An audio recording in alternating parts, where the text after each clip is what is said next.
दोस्तों राम राम। आज हमारे पास आई है बजाज कंपनी की सीटी 110 सीसी वाली बाइक।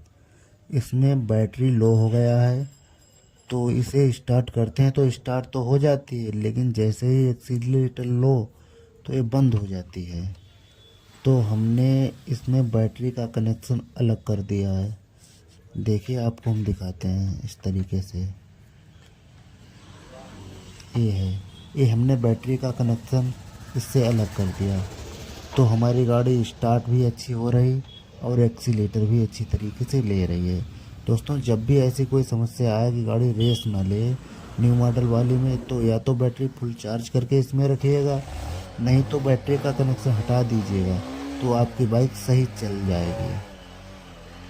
हमने इसे ऐसा ही किया, बैटरी का कनेक्शन हटा दिया तो हमारी बाइक सही तरीके से चलने लगी। धन्यवाद।